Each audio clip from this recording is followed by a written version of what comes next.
Before I start this video, I need to remind you that this video may have some censorship. After all, today's video is one where certain adult things happen. The hero of this story is Meikyuu Kaga, and the story begins with him in a stable. He's completely disoriented and is wondering how he got there. He remembers trying to play a game online, but has no idea what happened next. Suddenly, a horse frightens him, and when he turns to look at it, some information about the animal appears next to it. He concludes that this must be the skill of evaluation, which allows him to obtain information about anything he sees. So, to test it out, he uses his ability on himself and checks his own stats, and this confirms his suspicion that he really is inside a game. He realizes that his appearance in the game is identical to that in real life, an amazing piece of technology, because even the sweatshirt he's wearing in the game is identical to his real-life one. He realizes he's barefoot, so he grabs a pair of shoes from nearby. He then uses his rating on himself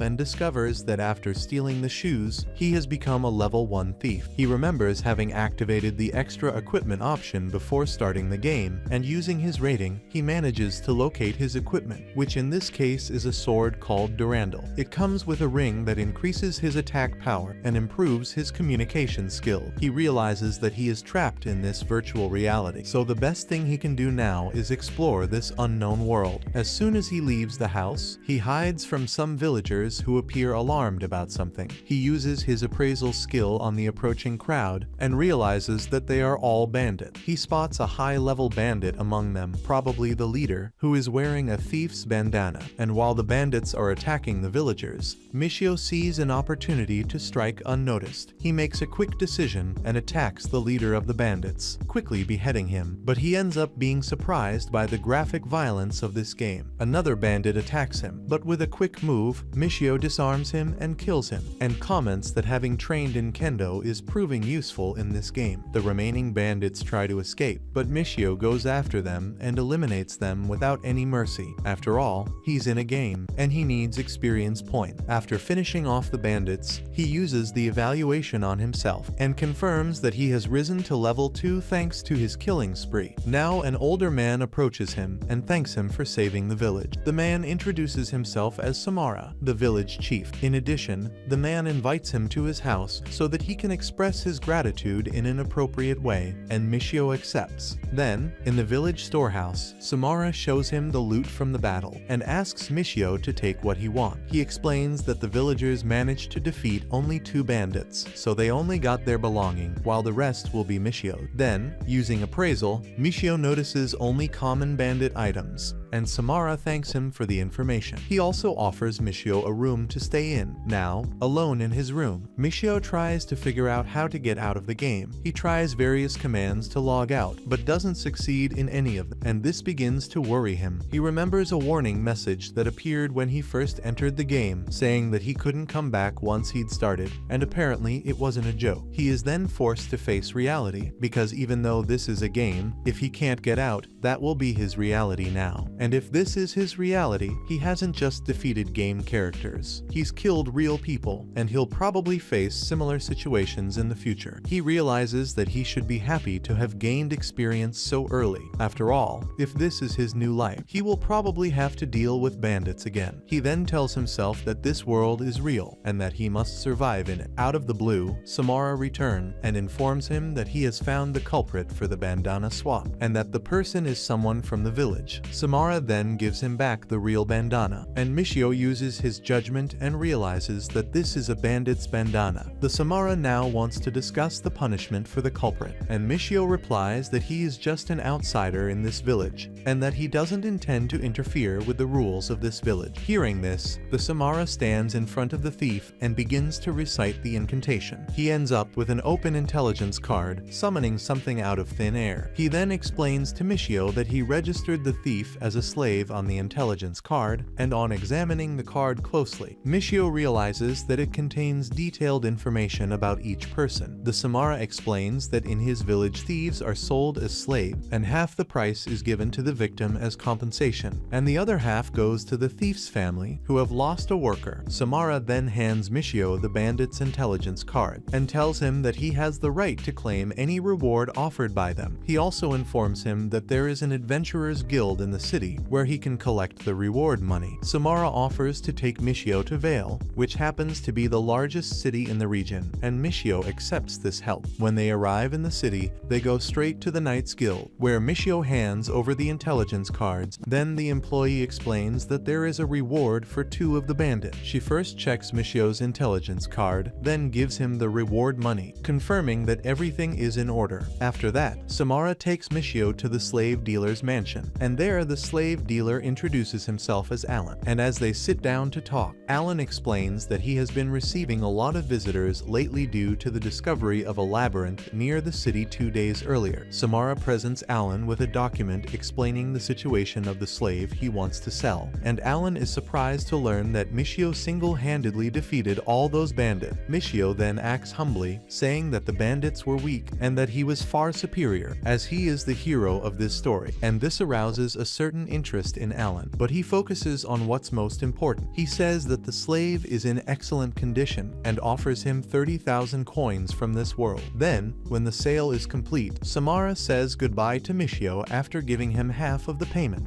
Now Meikyuu reflects on the fact that he is on his own and that he has no one to confide in. At this point, Alan asks if they can talk in private, and Meikyuu agrees. He notices that the room Alan is taking him to is much more luxurious than the previous one, which makes him wonder what's going on. Alan begins by asking Meikyuu if he is an adventurer, and when he confirms, Alan asks if he is interested in buying a slave, a man or a woman, and this sparks Meikyuu's imagination, and he can't help fantasizing about having a companion in this world who is totally faithful to him. He tries to keep these thoughts under control, but he's always been the wrong boy. To make matters worse, out of the blue a young woman comes and serves him some tea, and Meikyuu can't help but stare at the girl and her fluid movements, which don't look exaggerated like one from a game, but are actually quite realistic. Something incredible to behold. Meikyuu thinks to himself that he has never seen such a beautiful woman with such striking features. Alan, noticing Meikyuu's gaze,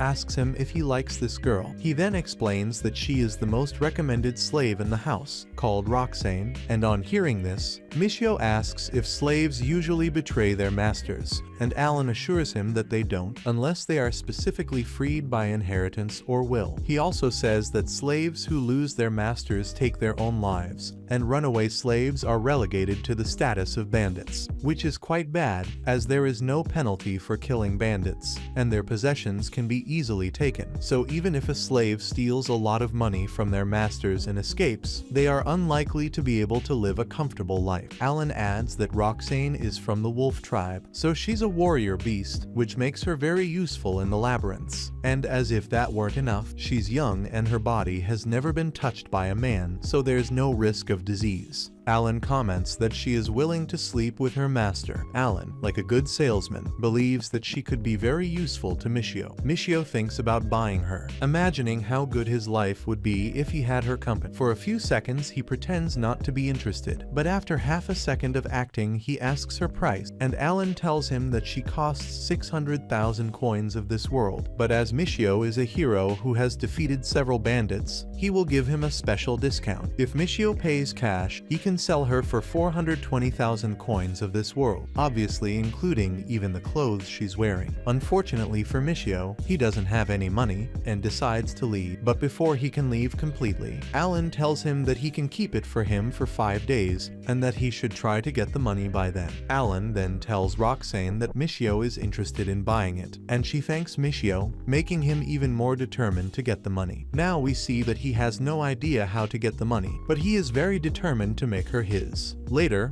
Meikyuu stays in an inn and calculates his saving. He has a total of 33 gold coins, which is equivalent to 330,000 coins from this world. However, he still needs 70,000 coins from this world to buy Roxane. He remembers an earlier conversation with Alan and comes to the conclusion that if Alan is telling the truth, there are 2 ways to make money quickly. Alan had mentioned that a labyrinth was discovered in the western forest recently, and as adventurers can sell the items they obtain by defeating the monsters. This is a reliable source of income for those who trust in their abilities. But earning a lot of money in a short time is complicated, so Meikyuu comes to the conclusion that becoming a bounty hunter might be the best option. Alan had said that it could make a lot of money, but he didn't recommend it, because if Meikyuu started making money very suddenly, he could end up attracting unwanted attention. Also, although it's more efficient than exploring a maze, there aren't many people with high enough rewards to justify the risk. Meikyuu knows he still has 5 days to buy Roxane, so he'll try the safest method first. Fortunately, during his fight against the bandits, he realized that his sword is incredible, and because it's so good, someone might try to steal it, and if that happens, it will be the end of him. After all, he's invested 63 extra points in it. So, to avoid trouble, he opens his character settings and stores Durandal in his inventory, making it disappear from his hand. Afterwards, Meikyuu heads to the market in search of a common weapon to carry with him, and as he enters a gun store, he examines some scimitars on display and notices that one of them has a skill slot. He asks the seller if all the scimitars are the same price, and the seller confirms that they are, so he takes the opportunity to buy that particular scimitar, as it is certainly superior. After acquiring some protective equipment, he heads into the labyrinth. On the way, he sees some adventurers coming out of a portal. He thinks it must be teleportation magic, and thanks to them, he finds the entrance to the labyrinth. Before entering, he prepares himself fully and goes through the portal, finally entering the dungeon. Now, when he checks his classes, he realizes that he has more options than before. The new class available is the Explorer. At level 1, he remembers that when he stole a pair of shoes earlier, he got the Thief class, and now, on entering the labyrinth, he has gained the Explorer class. He also notices the Hero class, which offers great stat. He sets Hero as his secondary class, leaving Explorer as his third, and when he checks his Explorer skills, he finds a skill called Dungeoneering, and when he activates it, it creates a portal next to him. Mithy says he wants to go back to the previous room, and when he goes through the portal, he emerges in the same place. However, when he tries to use the portal to leave the labyrinth, it doesn't work. Then he realizes that the ability is only effective inside the dungeon, which means that the magic he saw outside must be different. What's more, he discovers that the ability is limited to certain locations within the labyrinth. Then, with the Durandal in hand, he senses an enemy approaching. He quickly uses a detection skill and discovers that his enemy is a level 1 creature. After defeating it, he realizes that the level 1 tree has dropped a branch, and not knowing exactly what it's for, he decides to keep it.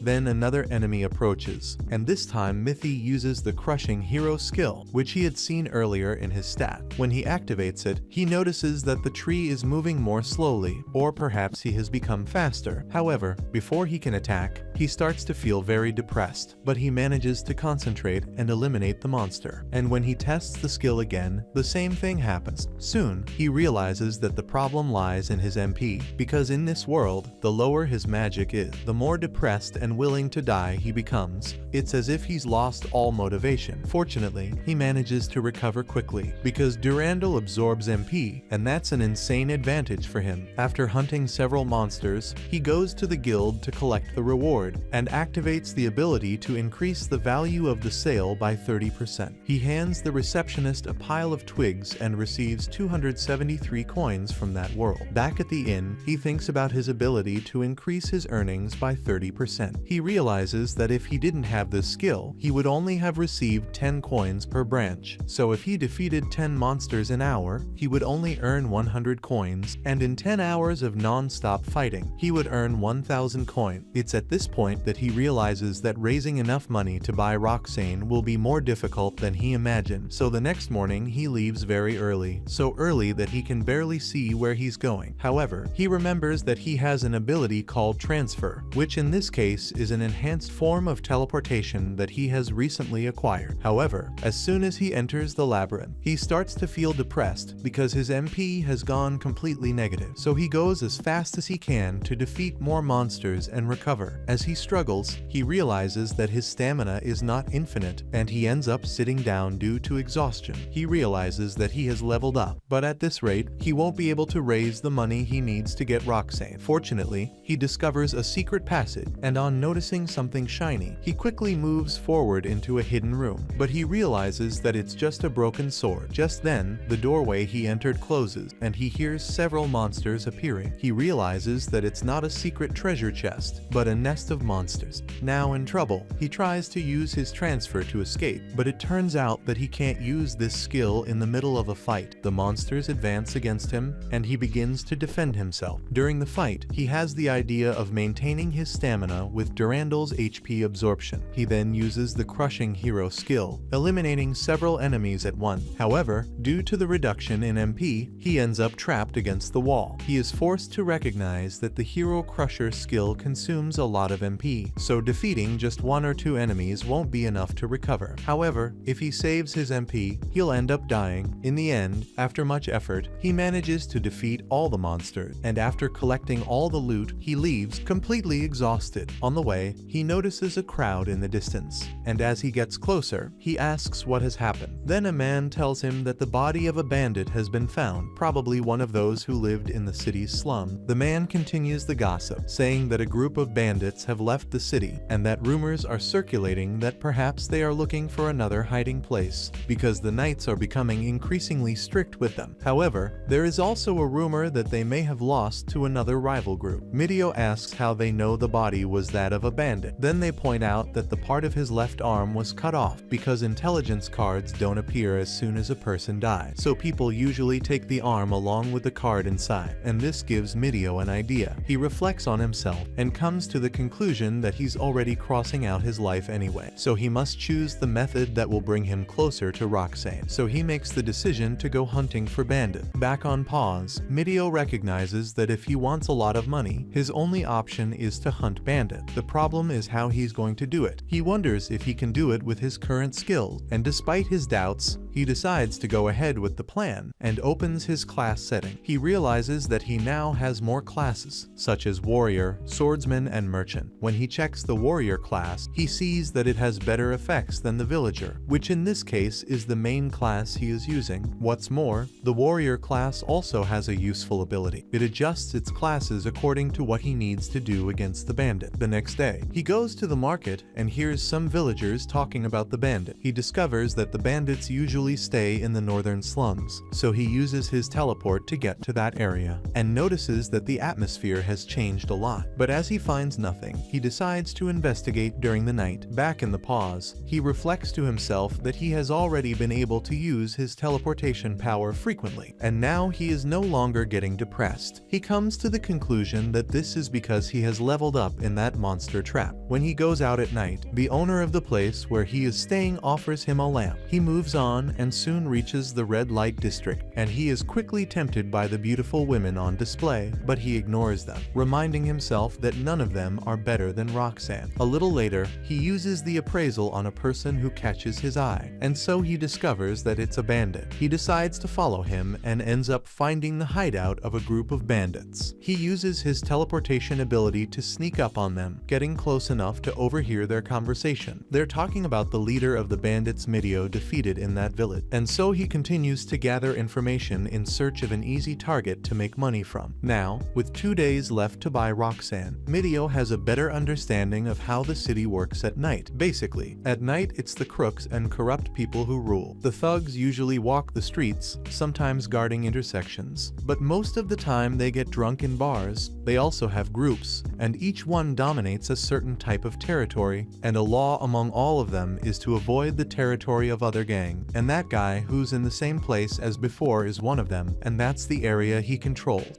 Meikyuu comes to the conclusion that if he hunts down just this man and his group, the other gangs probably won't care. So he starts to come up with a plan to make a good amount of money. When he returns to the inn, the owner tells him he's late and invites him to dinner. Meikyuu asks him about the murders that have been taking place, and the innkeeper tells him that it's a power struggle between the Favelas and that the stories circulating are all lies. He says that recently the leader of one of the groups changed, and they expelled the faction that supported the leader who lost the succession. succession. The man killed the other day was from the faction that won and stayed in town, but the other groups want his head. Meikyuu assumes that they want to annihilate them and pretend that it was the work of those they expel. After that, Meikyuu returns to his room and he continues to think about how he's going to make some easy money. After that, he starts fantasizing about all the things he's going to do with Roxane when he buys her. Then, when he finally comes back to reality, he prepares to go out that very night, taking with him the bandana of the thief he killed. When he arrives at the bandit's hideout, he shows the bandana to the bandit at the entrance, who easily recognizes it. He then tells the bandit that if he gives him information, he will give him the bandana in exchange for a gold coin. After that, the bandit asks what he wants to know, and Meikyuu says he wants to know more about Hugo. With that, the bandit lets him in, saying that their boss knew Hugo, but the bandit says that Meikyuu will have to meet him later, as he was asleep. Once inside, the bandit asks Meikyuu to show him the thief's bandana again, as he wants to make sure it's the real one. Just as Meikyuu is about to take it out of his pocket, the bandit tries to snatch it from him, but he can't because of Meikyuu's reflexes. However, the bandit becomes confident when he sees that Meikyuu isn't carrying a weapon, but Meikyuu throws the bandana towards a lamp, distracting the bandit, who doesn't want it to burn. He quickly takes advantage of this distraction to instantly draw the duranda from his inventory and quickly stabs the bandit in the back, then cuts off his hand. It turns out that this was one of his plans, and he didn't actually throw the bandana at the lamp, he just threw it next to it to make it look like it was going to burn. After that, Meikyuu sneaks into the room where the others are. He uses a skill to check that all the bandits are there and eliminates them one by one, quickly decapitating them with the sharp end of the duranda. However, one of his victims makes a noise, so he quickly finishes off the next one that gets up. The sound alerts the last one alive, but Meikyuu goes into another room with his teleportation ability, taking the bandit completely by surprise. After cutting off his hands to get the cards, he decides he can't take any more risks, so he uses his transfer ability to go to the labyrinth and rest for a while. There he feels very depressed, probably because his MP has dropped a lot after he used his transfer several times. But later he leaves the labyrinth, believing that he has already recovered his MP. Yes, his MP has recovered, but he's still sad. So he remembers the people he killed. It's at that moment that he remembers that in this world killing bad guys is supposed to be no big deal, but in the world he came from, he would be a very bad person. Unfortunately, he had no other choice. After all, getting Roxane is much more important. Later, he arrives at the inn and wonders how he's going to get the rewards for these intelligence cards, since he's just recently received another reward for killing bandits as well. If he keeps collecting rewards like this one after the other, the knights might get suspicious. Then, the next day, he approaches the Knights Guild and sees one of the knights who helped him the first time he was there. He takes the opportunity to talk to the knight, explaining that last night, some strange guys had a fight with him, and they seem to be bandits, and the knight asks to see Meikyuu's intelligence card, so he can make sure everything is in order. When the man has finished checking, he tells Meikyuu that the men were indeed bandits, and that there were rewards for 2 of them. He then takes the reward money, and Meikyuu quickly walks away to count the money. Realizing that he has finally reached the amount needed to buy Roxane, he runs to see Alan, who after counting the money, tells Meikyuu that he has all the money, and that he will bring Roxane to him immediately. After a while, Alan arrives with Roxane, and the girl tells Meikyuu that she needs to apologize for something. She explains that she waited faithfully and trusted him to come for her, but there was a day when she doubted him, thinking he wouldn't come. He obviously tells her not to worry, because everything is fine now, and Roxane ends up staying by his side. However, Alan tells him that they still need to make a contract, so he asks them both to check their intelligence card. That said, he begins to recite a spell. When he's finished, Meikyuu checks Roxane's intelligence card and sees that his name is listed as her owner, so the contract is complete. What's more, his own intelligence card now lists Roxane as his slave. And finally, Alan thanks him for buying one of his slaves, and says that as of today, he is Roxane's owner. Upon hearing this, Meikyuu celebrates internally, as she is finally his. Later, he returns to the inn with Roxane, and the owner asks if they want a double room, and Meikyuu agrees, saying that maybe he'll make a bit of noise. His new room is much more spacious, and he notices that Roxane is a little scared. Fortunately, Meikyuu knows she has nothing to worry about, as his toy is very small and can't even hurt her. The 2 of them sit down, and Meikyuu Meikyuu comments by saying that they only have one bed, but Roxanne says that she only has one bed because he asked for it to be that way, and obviously that's the reason she's nervous. He then sees Roxanne's ears and can't resist the temptation to stroke them, but for now he wants to contain his thoughts in pure. He strikes up a conversation with Roxanne, telling her that he has come from a faraway place, so he doesn't know the local customs very well. He asks her to explain what he doesn't know, and also tells her that she will be accompanying him into the labyrinth, so she needs to keep these two things in mind, and Roxanne agrees, saying that she can handle it. Meikyuu notices that she's not wearing shoes, and then he finds out that she's been like this ever since he bought her.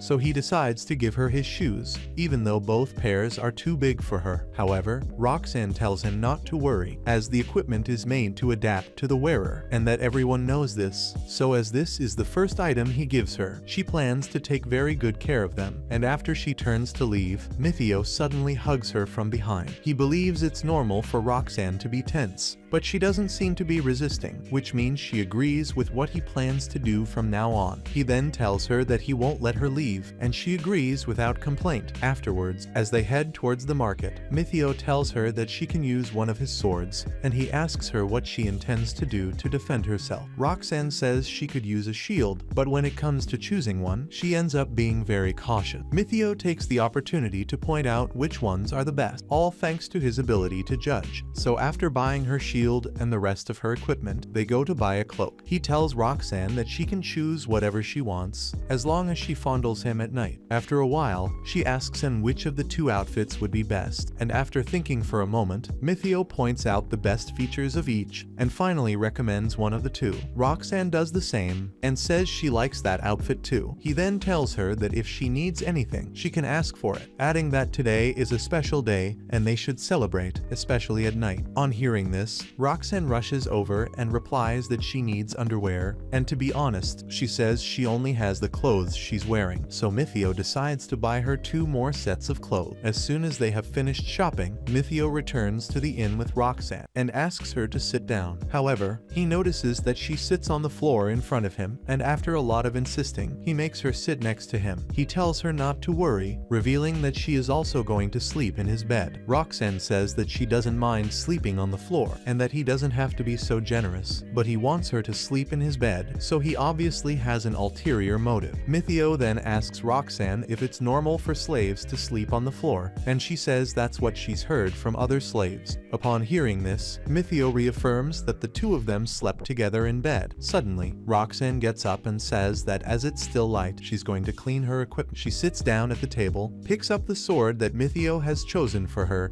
and begins to examine it. Roxanne comments that the sword isn't bad, but it isn't great either, and since their lives depend on this equipment, they need to keep it in good condition. She also mentions that since Meikyuu has bought her new underwear, she would like to use her old clothes to clean it. Then, while she's cleaning the equipment, she tells him that he can go to dinner now, but Meikyuu asks her to have dinner with him, as he wants the two of them to eat together. Roxanne accepts his request, gets up and starts to take off her clothes, and Meikyuu is alarmed to realize that the old clothes she has just mentioned are the ones she is wearing. When Roxanne turns to look at him, Meikyuu quickly tells her to pretend he isn't there, and turns away to give her privacy. Even though he tries to resist, Meikyuu can't help but want to take a peek, and Roxanne obviously notices. When she finishes changing, he notices that she's done it very quickly, but he knows that the best is yet to come. Then, finally, night comes, and the innkeeper brings hot water for them both. At first, Meikyuu asks Roxanne to wash his back. He also decides not to be nervous about being in his underwear in front of her, and just lets her take care of his body. He tells Roxanne that he'd like to take a hot bath, and asks her if she knows about bathtubs. Roxanne replies that she does, but explains that preparing so much hot water is challenging, so unless he's rich, it's unlikely they'll be able to afford one. After his bath, the long-awaited night finally arrives, and Meikyuu gets Roxanne's permission so that they can become one. The next morning, Meikyuu is still surprised that the day has actually come, and as soon as he wakes up, Roxanne turns to him and kisses him intensely. He remembers that she asked him to do this before, so he obeys her words. He reacts to the kiss in a certain way, but says anyway that he'll let all the action stop at night. He then asks Roxanne if it's okay for her to go with him into the labyrinth, and she agrees. Then, while they're gearing up, Meikyuu asks how he can add skills to his equipment. Roxanne then explains that this is done with skill crystals, which are formed by accumulating the skills possessed by monsters. These crystals are rare, but if Meikyuu finds one in the labyrinth and fuses it with his equipment, he can add skills to it, although this still depends on the talent of the blacksmith who will perform the fusion. Meikyuu thinks about acquiring this class and asks how he can become a blacksmith. Roxanne replies that this is a job exclusively for dwarves, so he realizes that his best option is to ask a dwarf to create this type of equipment for him. However, on hearing this, Roxanne advises him not to do this because dwarves don't usually accept direct requests, and even if they do, he has no guarantee of a reliable job. Besides, some dwarves pretend to fail the fusion and then sell a piece of equipment with skills to make money. They tell the customer that the fusion has failed and then profit from the equipment. In our world, this happens when you go to repair a vehicle. Initially, it's just a brake problem, but when the budget comes out, it's more worthwhile to burn the vehicle and buy a new one. Later, Meikyuu takes Roxanne to an alley and uses his transfer magic to get directly to the labyrinth, and this leaves Roxanne completely confused. She thought that the transfer ability could only be used inside the labyrinth, but Meikyuu clarifies that it uses a different kind of magic and that it can be used outside the labyrinth. And although Roxanne has never heard of it, Meikyuu says that there are other people who can use it, but they just keep it a secret, so he asks Roxanne to do the same. Out of nowhere, Roxanne starts sniffing the air. She then tells Meikyuu that she has found some monsters, and that the nearest one is on the right, as she can smell them. She explains that she has one of the best senses of smell of her kind, so generating prey is her specialty. She also asks if he could lend her a magic crystal, and Meikyuu asks why she wants him to lend her one. She then says that monsters are made of magic, and as they are defeated, that magic accumulates and forms a magic crystal. These crystals serve as a source of energy for the guild's temples, and Roxanne, without a crystal, even if she kills monsters, she won't be able to accumulate their magic. Meikyuu is shocked to realize that he has been wasting this magic all along. He then asks if these crystals are bought for a good price, and Roxanne explains that of all the items obtained in the labyrinth, the magic crystal is the most valuable. However, it accumulates magic very slowly, and it's rare to be able to sell one, so Meikyuu hasn't lost that much money. She also says that he can find these magic crystals by collecting them in the labyrinth or by buying one from the guild. When they finally spot the first monster, Roxanne stands guard, but Meikyuu easily defeats it with a durandal. He comments to her that her sword is incredible and asks her to keep it a secret. As they walk, he notices that her tail is wagging a lot, so he deduces that she is very excited. At the end of the day, they return to the hostel with several branches. Roxanne then reveals that in the group she was in before, she was a complete novice, so people never asked her opinion. During battles, she would just watch from afar or be told to attack from behind, but fighting alongside Meikyuu is different, and she has enjoyed it a lot. After hearing this, he asks permission to stroke her ears, which makes her feel pleased with his gentle manner. While doing this, he assures her that he will never leave her, and this makes her very happy. Soon after, he says that he wants to increase his fighting power by bringing new members into the group. Roxanne accepts this calmly, and Meikyuu comes to the conclusion that she has accepted him forming his own harem. A while after that, we see that he has bought the magic crystals, and Roxanne explains that the color of the crystals changes depending on the amount of magic accumulated. After defeating 10 monsters, the crystal turns red, and with 100 monsters, it turns purple, and so on. It is said that after defeating 1 million monsters, the crystal turns white. However, it is common to sell them after defeating 10,000 monsters, when the crystal is green. And finally, a yellow crystal means that it has absorbed the energy of 100,000 monsters. After that, they return to the labyrinth, where Roxanne observes that the monsters on the second floor pose no challenge to Meikyuu, so she suggests that they go up to the upper floor. Meikyuu then asks if the floors of the labyrinth don't go down, so Roxanne clarifies that they go up, because the labyrinth is constantly growing. From what she has learned, it is said that labyrinths are living beings, which attract humans, and use monsters to kill and feed on them. What's more, there are other labyrinths scattered around the world, all because they reproduce. To defeat a labyrinth, you have to face the bosses on each floor until you reach the top. After hearing this, Meikyuu asks if there are any spells that can attack several enemies at the same time, and Roxanne says she's heard of it, but unfortunately she has no information information about it. Out of nowhere, depression starts to hit his mind, and Mithiel realizes that he must be out of MP. Sometime later, Roxane tells him that that's the 10th needle tree they've defeated, and asks him to check his magic crystal. Mithiel notices that his crystal is already red, while hers is still black, and this is because only the one who deals the final blow to the monster accumulates magic in the crystal. At that moment, Mithiel remembers one of his extra abilities, called accelerated crystallization. He imagines that this must increase the absorption rate of magic in the crystal, and he believes that this ability could be very useful, as it speeds up the process by 32 times. After defeating a few monsters, he shows Roxane that his crystal is already purple, and asks her to keep the secret about it. He also asks her how much such crystals usually sell for, and she replies that the green ones are worth around 10,000 of this world's coins, while the yellow ones go for 100,000 of this world's coins. Mithiel comes to the conclusion that he doesn't need money as a matter of urgency, and decides to deactivate the crystal's acceleration. He then explores his menu and finds the option to unlock group setting. By activating it, he can see Roxane's class and information, and he mentions that all that's missing now is a recovery skill. Roxane then explains that monks and priests can use healing magic, but they need to train by fighting monsters with their bare hands to develop this ability. Mithiel then decides to fight using his bare hands, and asks Roxane to do the same. They both attack the next enemy with their fist, but Mithiel finishes them off with the Durandal. On checking, he sees that none of them have the class, so he tries to use his other weapon to fight. He confirms that his attacks don't kill the monsters as easily with this weapon, noticing a huge difference compared to the Durandal. The monster still alive attacks Roxane, and Mithiel is surprised by her agility, as it looks like she's dancing. She lands the final blow on the needle tree, and when Mithiel checks the classes, he sees that Roxane has acquired the monk class because she defeated the enemy at the last second. So he adjusts his strength in the stats to leave the enemy low on life, and finishes one off with his punches, thus acquiring the monk class as well. With this, he obtains the healing ability, and uses it to heal a wound that the last monster inflicted on him. He tells Roxane that whenever one of them gets hurt, he can use this ability. He also tells her that he changed his class to monk, but she replies that her class is, and that she doesn't remember becoming a monk, or even acquiring the healing ability. It's only at this point that Mithiel understands that his menu is totally unique to him, so he entered this world using some kind of hack, which is why he asks Roxane to keep it a secret. Now, if they defeat the boss, the path to the second level will be completely open, and Roxane continues to play the teacher, telling him that only one group can enter the boss chamber at a time, and if 2 or more groups enter, the boss doesn't appear, and the door to the next level can't be opened.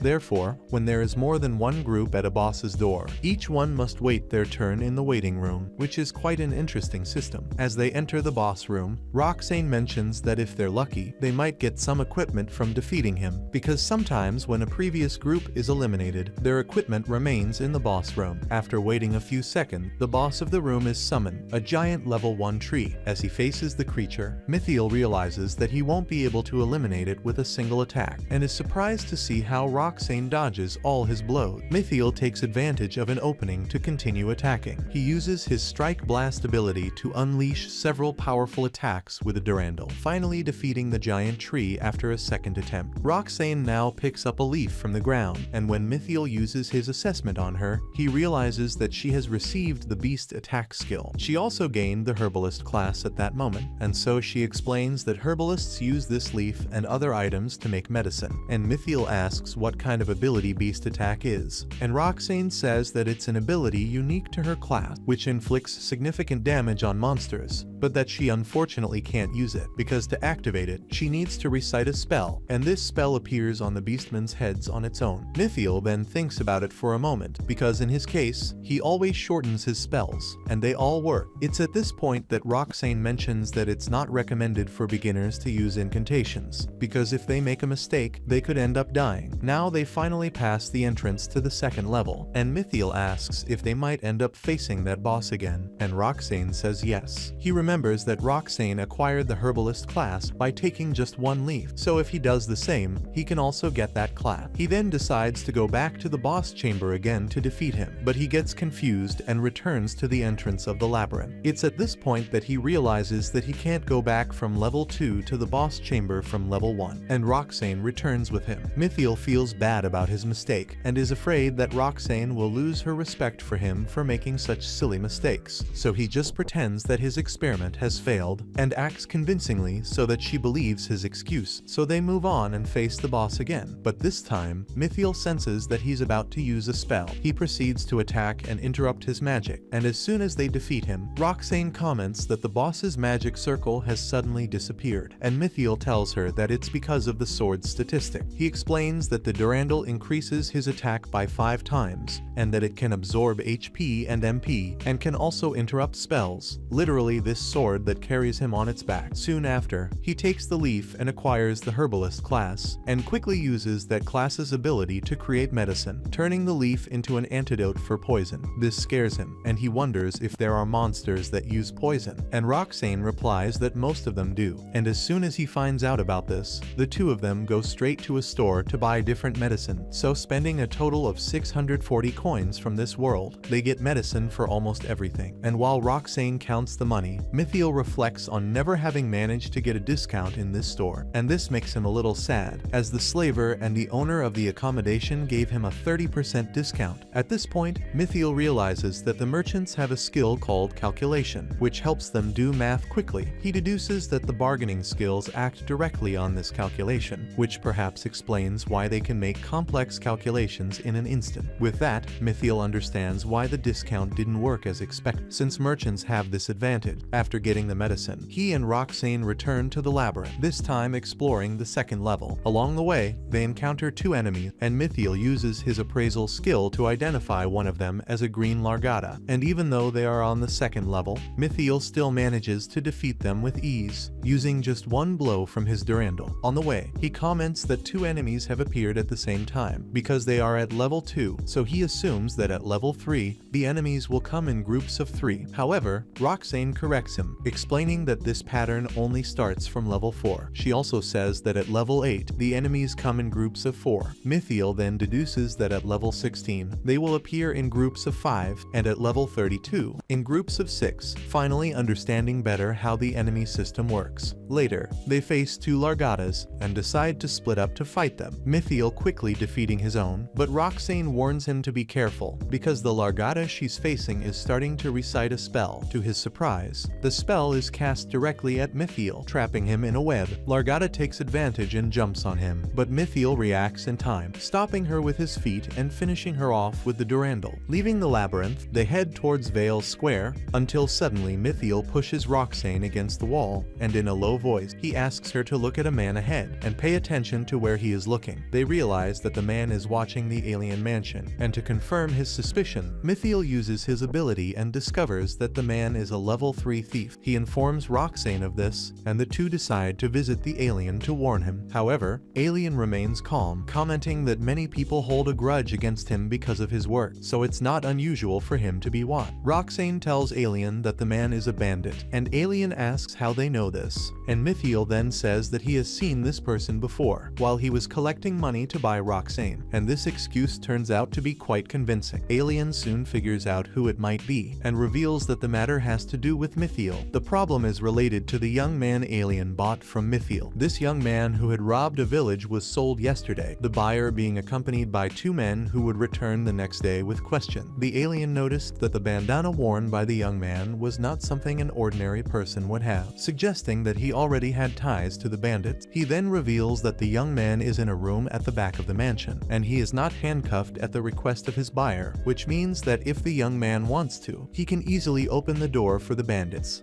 Even so, the alien isn't worried. He trusts his combat slaves, and the fact that his mansion is located in a central area of the city. Realizing this, Meikyuu tells Roxane that they'd better leave, as they've already done their part by warning him, and now the rest is up to the alien himself. However, Roxane shows concern, as she was treated very well at the mansion, and she feels indebted to a kind old woman who helped her a lot. Faced with this, Meikyuu offers to act as a bodyguard, and the excuse he gives for this is that he feels responsible for having caused the problems for the alien by selling him a slave who may have connections with the bandit. This explanation convinces the alien, and he offers 1,000 of this world's coins for the service, and even allows Meikyuu to keep the intelligence cards of any bandits he defeats. With the deal sealed, the alien leads them to an exit at the back of the mansion, ensuring that the bandits outside don't see them as they leave. When they are alone, Roxane apologizes to Meikyuu for acting on impulse, calling the man a thug without his permission. Meikyuu tells her not to worry and asks her to just be more careful next time, otherwise he'll fill her back hole, and the fact that Meikyuu is a very calm and caring man makes Roxane very happy. So they spend the night at the inn again, and the next morning, Roxane makes that face at Meikyuu as usual, something you'll only see by watching the anime. Meikyuu then prepares to leave and take up his role as bodyguard. Roxane also prepares to go along, and Meikyuu only accepts on the condition that she stays behind. After organizing themselves, they head to the mansion, where the alien lets them in, and as soon as they climb the stairs, they are surprised by the presence of 4 huge men. The alien explains that they are his combat slave, and he asks Meikyuu not to worry too much, because they are there to help him. So everyone stands there waiting to see if anything happens. And after a few minutes of waiting, Roxane senses that a door has been opened. The alien asks them to take care of this area. After a while, Meikyuu hears a fight and realizes that someone is approaching. The person is a level 3 thief who was watching the mansion. He enters one of the rooms downstairs, and Meikyuu asks Roxane to stand guard there, and cautiously goes into the room alone. As he observes the interior, he thinks that to become a wizard, he tried casting several extra spells, but none of them worked because he had no MP. However, there are still certain types of spells he hasn't tried yet, such as self-destruct and equivalent exchange. He dismisses the idea of using the first spell and deduces that the second spell he can use in exchange for giving away his HP, and if his enemy's HP is higher than his, it will probably be him who died. Using this against a monster whose HP he doesn't know is very dangerous, which is why he's never tried it before. Now, while taking a peek, he finds the location of the bandits, even despite the darkness. Thanks to his assessment skill, Meikyuu realizes that one of the bandits is also a level 3 thief, and that he has other classes, and he uses this as proof that he might have a lot more HP than this bandit. So he decides to use the equivalent exchange spell, aiming directly at the bandit, and just then an unpleasant sound echoes in the darkness, like an explosion. Meikyuu feels a terrible pain as his HP drops dramatically. He becomes weak and falls to the ground. Roxane soon approaches to check on him, and the alien arrives soon after, having seen one of the bandits escaping in that direction. When he lights the lamp in the room, he notices a scene of blood and human remains, and is surprised. This worries Meikyuu, as he fears that the alien suspects him, but the alien assumes that the bandit used a self-destruct sphere. He comments that he didn't expect bandits to have something like that, and Meikyuu feels relieved that the alien himself has come up with an excuse for what he has just done. He looks down at the blood-streaked floor, and comes to the conclusion that if he'd had less HP, he might have ended up the same way. Then, after collecting the reward for his work, Meikyuu uses the transfer skill to go to the labyrinth and replenish his health and MP thanks to Durandal. After recovering, he realizes that he has now obtained the sorcerer class and can use basic fire, water, wind, and earth spells. He takes the opportunity to ask Roxane what kind of spells wizards usually use, and she replies that she has at least heard that there are 3 types: the spells that attack everyone at once, spells that create barriers, and those that shoot spheres. Meikyuu assumes that the spheres are offensive spells and begins to think of different ways of pronouncing them. When he thinks of fireball, he realizes that it generates a reaction, so he recites the fireball incantation and fires the spell, causing a massive explosion. Roxane is surprised and asks how he can already use magic, since his class is supposed to do the complete opposite, so he asks her again to keep it a secret. After that, he tests the firewall magic, and finally the firestorm magic. However, this last spell does nothing, despite consuming a lot of his MP, so he comes to the conclusion that he needs to be near monsters to use it, so they go up to level 2 to test it, and as soon as 2 enemies appear, he manages to use the spell, it being a much more powerful attack than the fireball. Meikyuu soon realizes that spells are made up of an element and a form. In short, for individual attack, he uses the term ball. For defense magic, he uses wall, and for multiple targets, he uses storm, and just add that with an element. For example, fire for flame, water for liquids, breeze for wind, and finally sand for earth. He uses water wall magic, and Roxane comments that this water can be drunk, which he finds very useful. Meikyuu is starting to think about relying more on magic and less on Durandal, because he wants to be able to protect Roxane better. To do this, they need to gain a lot of experience and level up as quickly as possible. While defeating enemies, he comments that he wishes his spells were more powerful. Roxane then explains explains that wizards often use staffs to improve their spells. Mithiel comments that he hasn't seen any staffs that are ideal for him, so Roxane tells him that if he goes to another city, he might find what he's looking for. And since there's a huge labyrinth there are lots of stores specializing in items for explorers.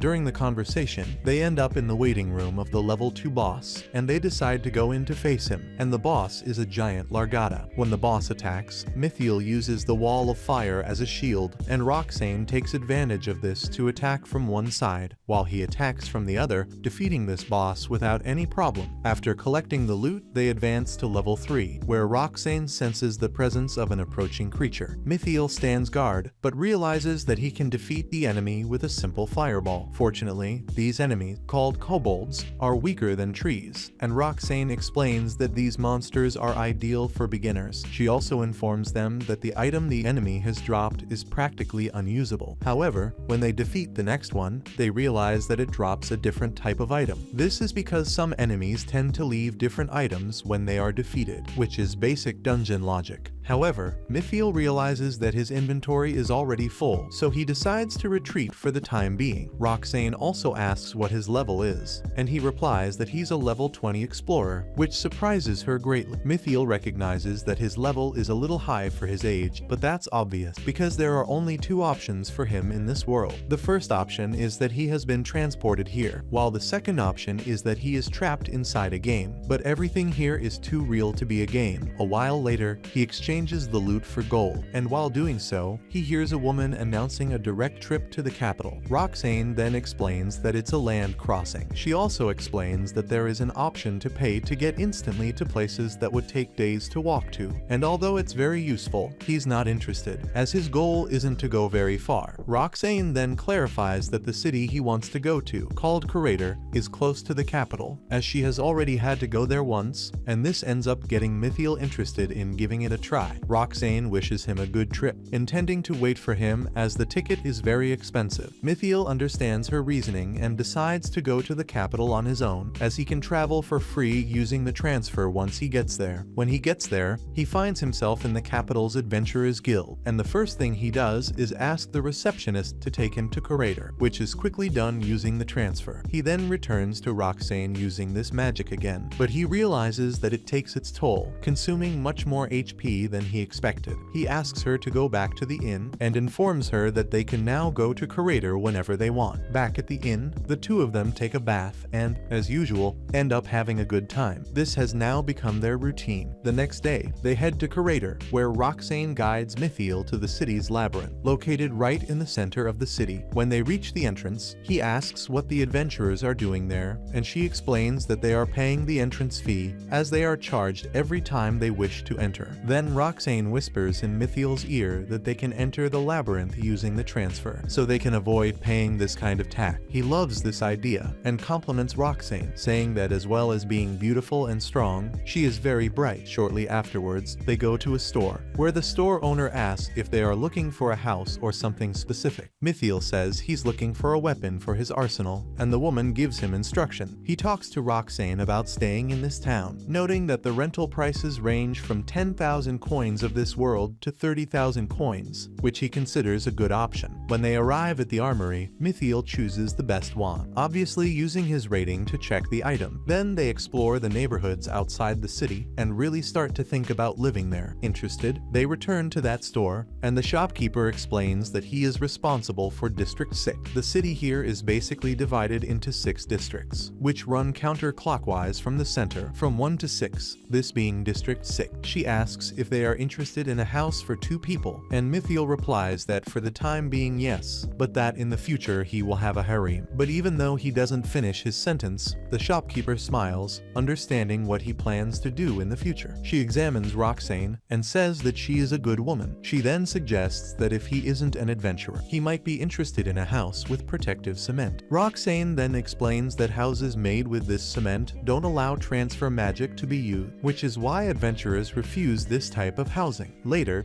they visit a house and realize that it is very spacious. Although the garden is completely abandoned, abandoned. Roxane comments that this is a rosemary plantation, which unfortunately is in a terrible state, so, seizing the opportunity at a great price, they negotiate with the agency and promise to supply it with seeds as soon as they bring the garden back to life. Inside the house, Roxane distracts the agent by chatting about the kitchen, and Meikyuu takes the opportunity to go up to the second floor, as he wants to test whether his transfer works in a house with protective cement. Fortunately, his magic continues to work, so he concludes that the extra spells are even better than he expected, as the transfer has no limits, and allows him to go anywhere he has visited before. But he also sees that this has its disadvantages. If he appears in a place where he shouldn't be, people may end up getting suspicious. So before using the transfer, he needs to make sure that there is no one around, or that it is safe to use this magic in that place. After checking that everything is alright, the agent informs him that the annual price of the house is around 45,000 coins of this world, and Meikyuu obviously accepts the offer. Later, they finalize the contract and then buy other things to furnish the house. After completing their activities, Roxane comments to Meikyuu that the discount they got was great, and Meikyuu replies that it was all thanks to her, although he thinks it was actually due to her bargaining skills, but he decides to let her have the credit. After all, there's nothing better than making a woman happy. They discuss buying furniture for the new house. Meikyuu uses the transfer ability to take them directly inside the house. This surprises Roxane, as the house is built with protective cement, and Meikyuu again asks her to keep it a secret. In the afternoon, they return to Vale to explore the labyrinth. Meikyuu is very eager to test his new wand against his enemies. He confirms that he now only needs 2 fireballs to defeat a Largata, whereas before he needed 3 fireballs. After this experiment, they return to their usual inn for their last night there, as the next day they will move to their new home.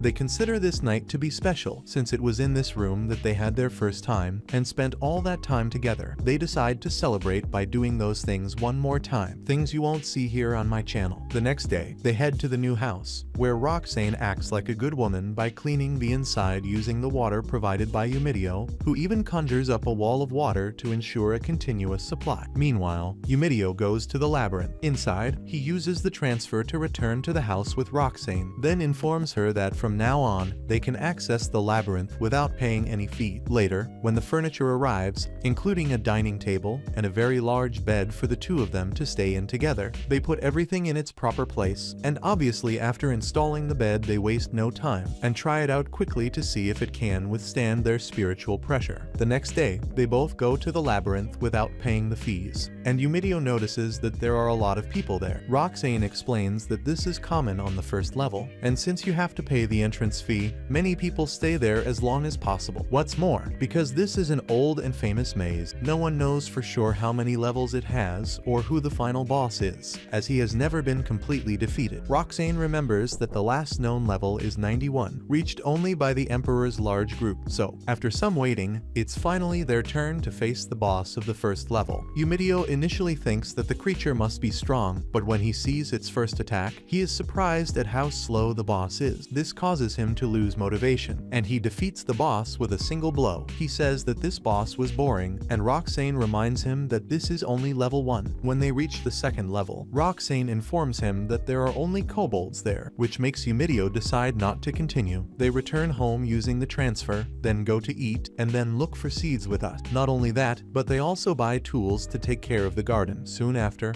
they spend the afternoon preparing the soil, planting seeds and building fences, thus starting a beautiful garden. Just then, Roxane asks for a bathtub to wash her clothes in, and Meikyuu goes to the store to buy one. Meikyuu discovers that the bathtubs are made to order, so he asks for a very large one, and his plan is to take a bath with Roxane. Later, Meikyuu and Roxane are on the 3rd level of the labyrinth. Now in the boss chamber, after defeating a kobold again, Meikyuu realizes that he has dropped an item called kobold flour. Roxane explains that it is similar to wheat flour, but tastier than what is sold in town. At home, Roxane asks what Meikyuu is preparing when she sees him cooking, and he tells her that he's making a monkey soup stew, and realizing that she doesn't know about this kind of delicious food, he promises to surprise her with something incredible. When she tastes it, Roxane is delighted, saying that she can feel the hair of a monkey. Meanwhile, Meikyuu, who is a pure and holy man, is thinking only about what he is going to do with her that night, and his pure and educational thoughts make him more and more excited about what he intends to do during the night. So several days go by, and they progress through the labyrinth. Their garden is getting better and better, and Yumidio has been teaching Roxane how to make dishes using monkey meat. Now, during the battle against a floor boss, Yumidio is wounded out of nowhere, and he doesn't understand how it happened, and when he notices that Roxane is also wounded, he acts like a madman, unleashing several continuous attacks while healing her with spells. So Yumidio finally defeats the boss, and once he's safe, he wonders how he got hurt. Then Roxane explains that he was inactive for a long time, and this quickly makes him understand what happened. It turns out that the Weeping Sheep's ability is to use a roar that causes fainting or sleep, and because he was on his guard, he ended up getting caught up in it. He then suggests that they both return, as it's almost time for something very important to arrive. Roxane doesn't understand what he means at first, but when they get home, she sees the large bathtub that Yumidio had ordered. Yumidio tells her that this bathtub is a place where they can bathe together. He puts pots inside and fills them with water to heat them up. He then starts to use his water control magic, but his head starts to hurt and he feels like killing himself. However, there's still a long way to go before the bathtub is full, and unfortunately that's the only method available, since in this world there's no other way to get water into the house without using a spell. Yumidio admits that he's feeling a bit perverted for trying too hard just to have a bath with Roxane, but that doesn't matter now. What matters is fulfilling his greatest wish. After a while, he finally manages to fill the tub with hot water and quickly presents the soap to Roxane. She asks how he managed to do it, and Yumidio says he doesn't know, because it was the story's scriptwriter who taught him. And best of all, thanks to the scriptwriter, he has unlocked the alchemist class. He rubs his hands with the soap and creates the foam, and seeing that the soap is working perfectly, they both end up taking a much better bath than before. After the relaxing bath, the two enjoy this beautiful moment together. After seeing this scene, I almost bought a hot tub. Later in bed, Yumidio comes to the conclusion that although he can use healing magic and so can Roxane, they shouldn't overload themselves doing it. Soon, he concludes that the only solution is to increase the number of members in his team, literally an excuse for him to add another grotto to his group. The next day, they go to the 7th level of the labyrinth where they face some rabbit. In the middle of the fight, we are taken to a flashback of a conversation they had in the capital, where Roxane explains that rabbit skins are not very useful. However, if they take them to a specific tailor shop, they can get a good deal in exchange for the rabbit skin, because apparently coats made from rabbit skin are excellent for the cold and very popular with noble ladies. Tailors for noblemen usually buy lots of 100 pieces, which brings in a lot of money. Back in the present, they focus on hunting rabbits in the labyrinth to obtain this material. They reach the boss room, where the leader is a similar rabbit, but red in color. Yumidio finds the boss adorable, but on hearing his roar, he changes his mind and defeats him without too much difficulty. This boss drops rabbit meat, and Roxane surprises Yumidio by using it in the kitchen to prepare delicious rabbit skewer.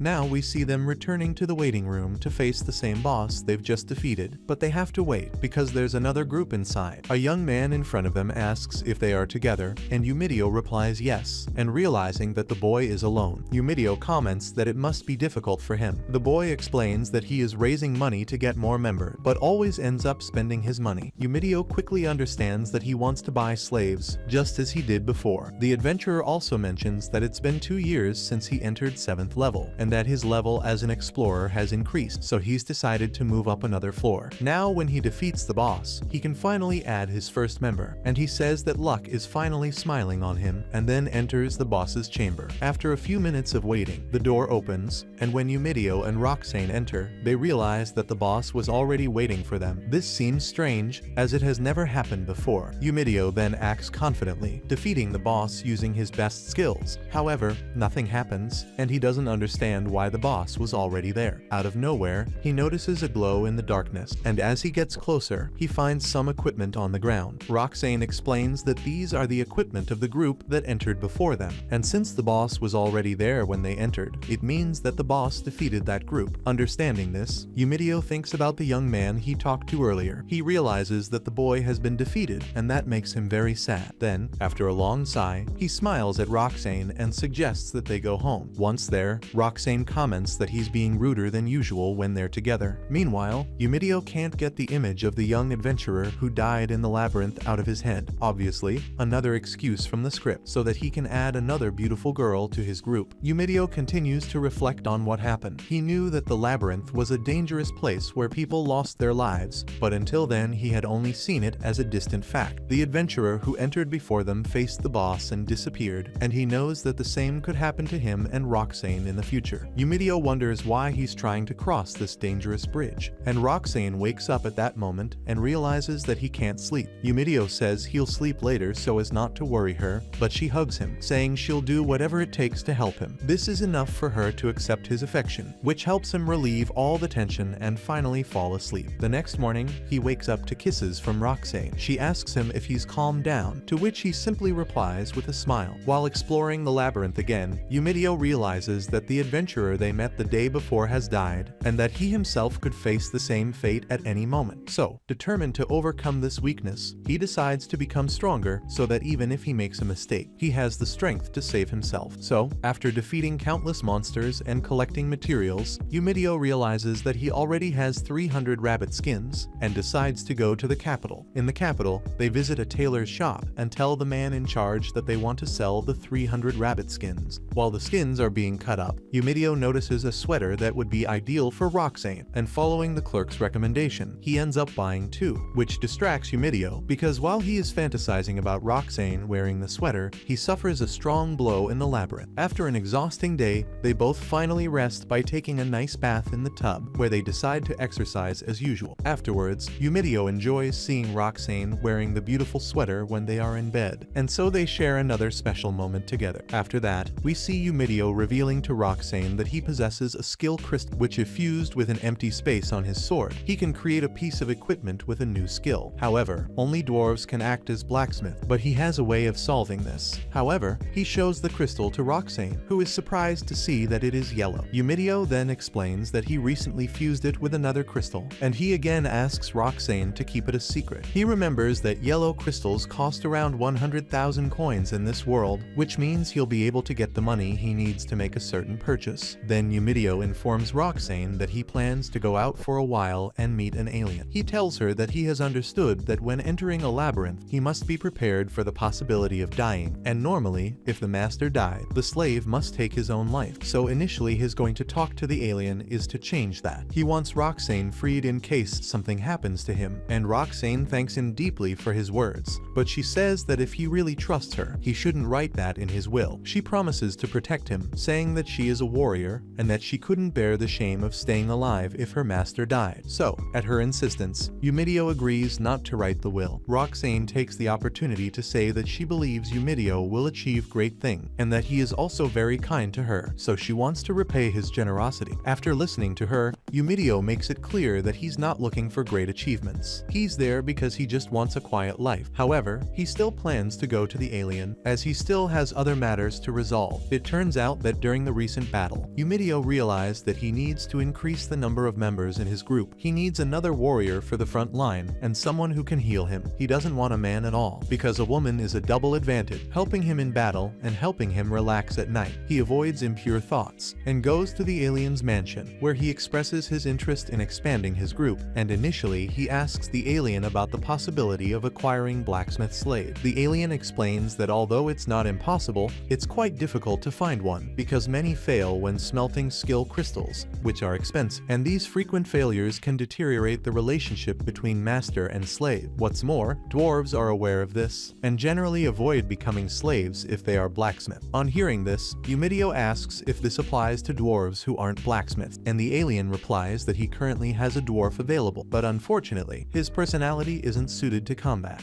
He suggests providing a letter of recommendation for another store, and Yumitio consults Roxane, who recommends he meet the dwarf first to assess whether or not they like her. After a while, the alien and an older lady open the door. Roxane is happy to see the woman who took care of her and treated her well in the past, and then they introduce the dwarf, whose name is Sherry. She's 16, the same age as Roxane, and Yumitio has noticed that their ears resemble those of an elf, and he notices that her body isn't as muscular as that of a dwarf. Sherry is a little nervous kiss as she greets them, and informs them that she is a level 10 adventurer. But Yumidio already knew all this after a short assessment. She clarifies that she has no problem exploring Labyrinth, but says she hasn't managed to become a blacksmith, which confuses Yumidio. They sit down to talk more comfortably, and Yumidio asks what she meant by her previous statement. Sherry explains that usually, when a dwarf reaches level 10 as an adventurer, he can become a blacksmith, but that wasn't the case with you. Yumidio asks how it's determined whether or not someone can become a blacksmith, and she replies that it's generally believed that those with a talent for exploring labyrinths can become blacksmiths, but that wasn't the case with her.